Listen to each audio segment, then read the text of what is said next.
It has been 4 hours since David Aplau brought his granddaughter to the Ghan West Municipal Hospital for treatment.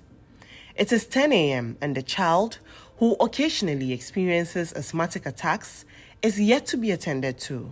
The do about 6:30.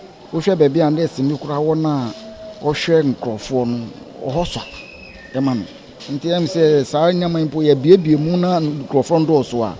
Patients be behind me say, on to me check. The facility only has 4 consultation rooms, 1 blood pressure apparatus, and 1 triage area designated for checking the vitals of over 200 patients that come in daily. The nurses here are stretched thin. Like David, many patients are also compelled to wait for several hours on broken chairs to have their vitals checked before joining long queues to see a doctor. We have some patients coming in which need to be triaged. And already you have a patient sitting there. Will you like to sack the patient for you to check care of the emergency case? No, you have to wait for the other person to finish before the other. If you are able to set up with the pediatric side and even with the geriatric side, in fact 4, it will help move the client and you wouldn't come in around 7:30 and leave here like 2 p.m. The Ghan West Municipal Hospital, popularly known as Amasaman Hospital, was officially commissioned in 2008, but it still does not have a children's ward. These mothers have been on admission to care for their children for almost a week.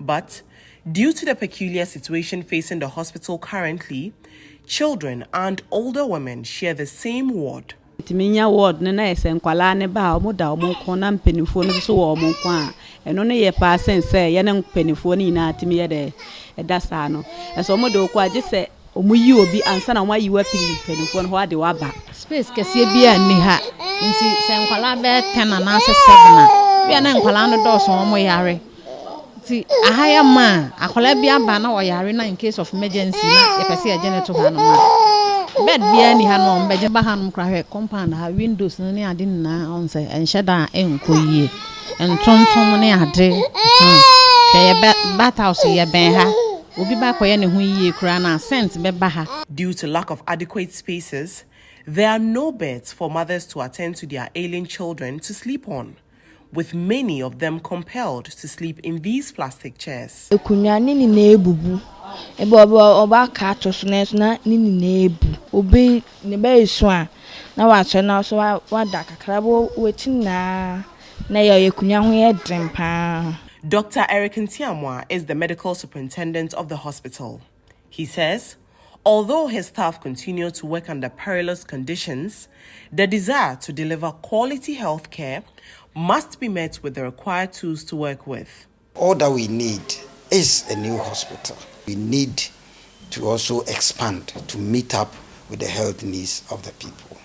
More than 4,000 babies, representing about 70% of deliveries in the Ghan West municipality, have been housed in this maternity ward. But Dr. Ntiamwa bemoans the lack of proper infrastructure might have dire consequences in the future. If, let's say, you deliver over 4,200 in a year from a labor ward that is so congested, at the end of the day, you deliver successfully, but what about your infection prevention control measures? Some babies will end up with cold sepsis and other infections, which under normal circumstances wouldn't have occurred. Management of the hospital have already submitted to the Office of the President, through the Municipal Chief Executive Clement Nilamte Wilkinson, a request for the hospital to be considered as a beneficiary of Government Agenda 111. But until then, management is calling on philanthropists